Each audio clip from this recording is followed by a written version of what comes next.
Yo, check out Grandpa Patriot over there. Think he's waiting for a time machine? The teen's voice dripped with sarcasm as his friends burst into laughter. Their sneakers squeaked against the pavement as they pointed across the crowd toward an elderly man standing alone at the edge of the Veterans Day parade. He didn't respond, didn't flinch, just stood there, motionless, in an old, faded brown coat and a cap so worn the fabric looked more memory than thread. A tiny flag trembled in his hands, the wind tugging gently at the corners of his long-forgotten uniform jacket. Another kid mimicked a limp and laughed. Bet he thinks he's still storming beaches.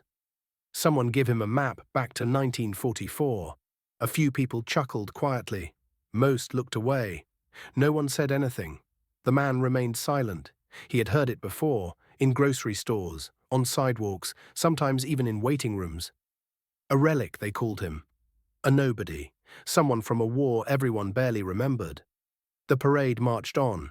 Marching bands blared patriotic tunes. Local officials waved from convertibles. ROTC cadets saluted in perfect formation. And still, the old man stood like a stone, watching. Waiting, not for a spotlight, not for applause, just for one simple thing, respect. Then the moment shifted. A black SUV rolled up along the blocked-off road.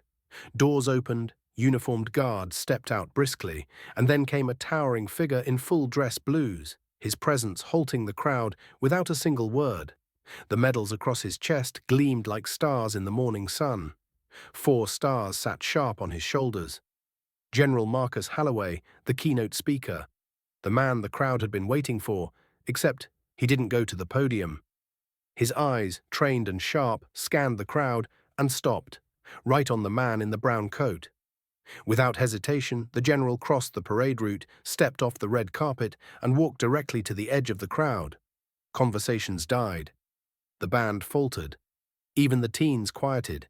When he reached the old man, he removed his cap slowly. Then, to the shock of everyone, General Holloway stood at attention and offered a crisp, flawless salute. A gasp rolled through the bystanders. The general spoke softly but clearly. Lieutenant Harold Voss, 3rd Recon, World War II, survived the landing at Normandy, dragged 2 wounded men across 5 miles of enemy fire, refused evacuation, kept fighting. The crowd froze. Even the kids who mocked him stood stunned. One muttered, "Wait, that's him?" Harold didn't react at first, but his mouth finally moved. How do you know that?" General Holloway smiled faintly. "Because some heroes are too quiet, so I learned to read between the silences." The crowd erupted into applause. Veterans across the viewing area stood and saluted. A woman nearby clutched her chest. A little girl asked, "Is he a real soldier, Mummy?" The general turned to the crowd.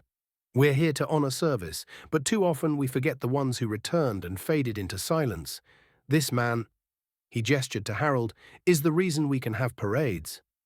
One of the teens who mocked him stepped forward, eyes lowered. "Sir, I didn't know. I didn't mean—" Harold looked at him for the first time. His voice was cracked but kind. "You don't have to mean harm to cause it, but you can choose what you do with that now." The teen nodded. "Thank you for everything." Backstory revealed, Harold Voss had been coming to this parade for years, always in the same spot, never seeking attention.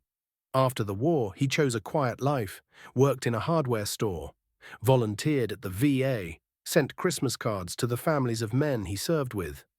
But each year, as the crowd got younger, the silence around him grew louder. No one asked his name, no one saluted. Until today.